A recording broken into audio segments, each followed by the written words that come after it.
Hi guys, it's Wolvie, guys. I just want to say something, guys, that you are chosen. You were chosen. You are here for a reason. You are here for a reason, right? And I just want to say that thank you so much for all the beautiful messages that you guys have sent me, right? It has been for 6 years trying to give out the best possible information that I can deliver and praying that hope that this is coming. But all I can tell you guys is that God has heard us. I am completely overwhelmed. And just to hold on, guys. God has heard us. Just get ready. Take care, guys. So last point for today, SG, what I'd like to do is try something a little different. I want to lay out what we see as a team, a scenario for you for the remainder of this year, bleeding into early next year, and get your thoughts if that's okay. So what we see is Israel finishing its mission to free the Middle East. Then we see President Putin ending the Ukraine manufactured war, thereby immediately going into China-Taiwan with Xi under the Republic, not the CCP that the public is so concerned about, on a short 1 to 2 day invasion, which would be enough to free the Vietnamese dong out of communism for revaluing purposes for the dong currency, especially on the backs of the recent forex exchange over the last weekend as a preview of what's to come. We don't see any reason why they would wait for President Trump to come back in and attack when he's back in, because this is the optimal time. When he comes back, he said he's going to power up the military. So that would be terrible timing on their part, logically, to do it that way. While all this is happening, we see the Biden either being removed, as you said, by 25th Amendment, or staging a death, or the Brunson case potentially. There's many pathways for this to happen, as you said. And then, as the late, great Kim Clement prophet said, when things seem at their worst, we have a series of multiple distractions, which we're always told would be needed for this to happen. The fake news media and the deep state will be trying to say, look here, don't look there. And then boom, before you know it, the dinar and dong have revalued under the cover of night, which we're holding. And then President Trump goes in and starts making peace deals immediately, which he's hinted at. You talked about Putin earlier, that he'd only take President Trump's calls because he knows that they can get things done, because point of fact, they, years ago they already had. He goes and makes these peace deals and quells this entire situation immediately. Is this the proverbial Trump card that we're always hearing about, the peace agreements? And what is your thought on our team's overall analysis and postulation? I think my thoughts on the analysis and that particular postulation is very reasonable. I think, when we look at the Pacific theater just in its entirety, I think that's going to affect a lot of these issues. And really, we've got these tenuous situations happening with China and the Middle East and their involvement in Africa. And we've also got the North Koreans now directly involved in Ukraine on the side of Russia, which essentially promotes the idea that we're already in World War III, really, at this particular point.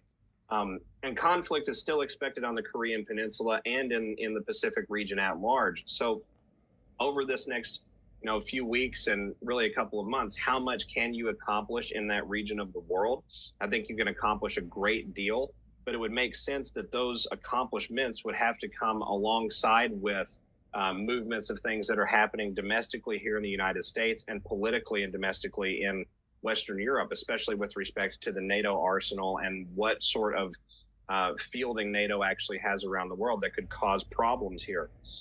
I'm looking at this, John, quite frankly, as the China action, or the Pacific powder keg, if we can call it that in a broader way, has to begin to go off right about the same time that we see serious color revolution style destabilization here in the United States, because we need something to paralyze the U.S. military industrial complex and its puppeteer, servants in the form of the Japanese government and the South Korean government. We need to provide the basis for them to basically be, sort of hung out there to dry, wearing no clothes. And that's exactly the type of scenario I think that would create that. If the U.S. is not capable of coordinating military action with its allies in the Pacific because it is invested in trying to address whatever craziness may be happening over here in our hemisphere or whatever may be happening immediately with respect to Taiwan, or both, then that rolls out the red carpet for the collapse of the Japanese stock exchange, for the absolute military invasion, which I think would be a shock and awe campaign from North Korea down into South Korea. As a matter of fact, I don't think that it would take very long, because they would be no doubt reinforced by Russian troops who have been recorded on Russian Telegram videos as on railway cars headed east. And the only sensible conclusion that I'm drawing from that is either they're positioning those troops on the the Mongolian Russian border. There we go. I'm having to go back to my 9th grade geography. They're either positioning them there, or they're shipping them over to the Kamchatka Peninsula or to North Korea itself. All three of those arenas would end up militarily involved if something occurred in the Pacific. So Russia is anticipating the expansion of these events, and I imagine that they're anticipating needing to support Kim Jong-un out of Pyongyang when they go forward. What is so incredibly compelling with a lot of this, John, is how it makes sense when you consider that the warfare objectives here on behalf of patriotic actors are to inflict difficulty on the Western world power constructs, right? The ones that we're all living within and living underneath.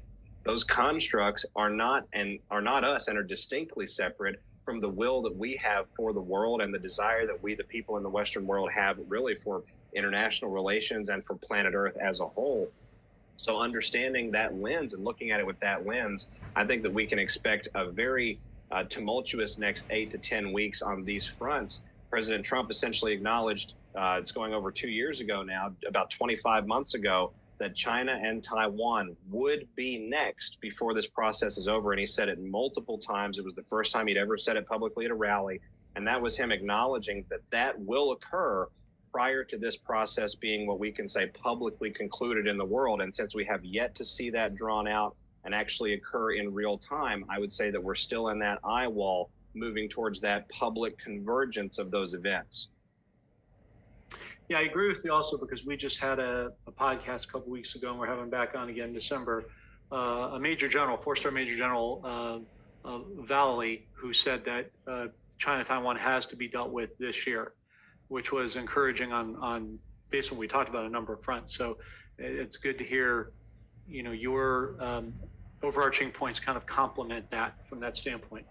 And Cami Lynne posted, here's the second page of that post that clarifies auctions start November 26 for a period of 14 days, which takes us to when? December 10th, Victory Day, the day Iraq said they wanted to be done. They better hurry up, because Vietnamese might beat them. This was posted on Just Mayhem with Mel, forwarded from Cami Lynne. Iraq's currency and auction connection. Certainly, let's break down the article and its connection to Iraq's plan to reinstate its currency to the forex market. Article summary. The article announces the upcoming auction of Islamic Certificates of Deposit, ICD 137. Here are the key points. Auction date, Tuesday, November 26, 2024. Term, 14 days. Participation. Islamic banks can participate from the date of the announcement until the day of the auction. Data for investment size. The data used to determine the investment size, 50% of private sector deposits, was provided during the period of November 10 to 12, 2024 through the BSRS system. Exclusions. Current accounts should be excluded from the calculation of private deposits. Relation to Iraq's currency plan. While the article doesn't explicitly mention Iraq's currency plan, there's a potential connection. Forwarded from Dinar Revaluation. By raising IQD, this could pay off the entire global debt. 23rd of November, Digital Assets Daily. By raising IQD, then President Trump selling the IQD, then buying XRP at current price, then flip the switch so XRP shoots up immediately, then as President Trump says, he could pay off the debt with crypto and have a 12-month celebration with a world fair. Woo-hoo. Forwarded from JR on Telegram. Wrap your head around this. Every single indicator to have the RV is ready to go off is here now. From the crypto exploding in an upward trajectory and is about to skyrocket even higher any day, let alone Iraq is about to drop their rate. Till the VND is about to drop theirs. Trust me, Iraq does not want VND to drop before theirs. It's a natural race. They don't want to take away any of their hype on their currency from what I read. How long have we been waiting for them to drop a rate? So that's another indicator. As well, the currencies popping up and down all over the world, showing as being tested to pop off, making sure when this all currency websites and the forex is going to go off without a hiccup. Then we get into Gary's being told to shut up, stop talking, or restricted like Wolvie, Godleski, etc. Even getting Wolvie under an NDA. Then go on to QAnon, posts have come to an end. Bronson case is about to be dropped. Biden to be 25th Amendment for trying to start a war. The World War III threat being thrown out there. Then we add in Sky Prince's announcement that the medbeds are about to be released to the public any day now, to be safeguards to the humanitarians to keep them safe. Well, Sky Prince said that they're waiting for the top brass of the military to approve the numbers to be released. I don't understand why they won't release the number. If they've got the medbed centres ready and the staff are ready to train, why the delay? I think if everyone do a TikTok video and say, my so-and-so is very ill and needs the medbeds now, just saying. It's literally a powder keg ready to explode. People, forget how many things that are primed to pop off. I bet I missed a couple of things. So get excited, guys. We're officially at the doorsteps of our world changing. Posted by Ariel on X. Are you all reading this and comprehending the imminent ROI? Do you see where we are in this process more clearly now? Do you know what you hold? Why do people call this a scam when Citibank now plans on exchange IQD?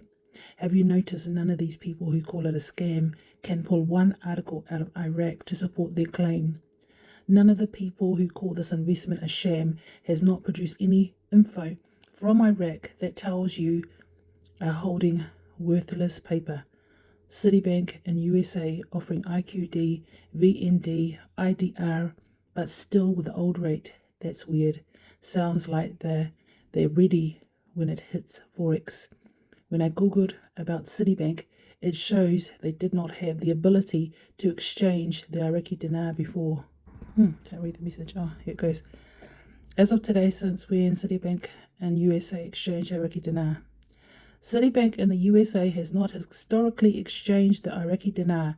However, recent developments suggest that they may be changing. The Central Bank of Iraq has been working to improve the country's financial system and increase access to foreign currency. As part of the efforts, they have been engaging with international financial institutions, including Citibank. While there is no official announcement yet, it is possible that Citibank in the USA may begin offering Iraqi dinar exchange services in the future.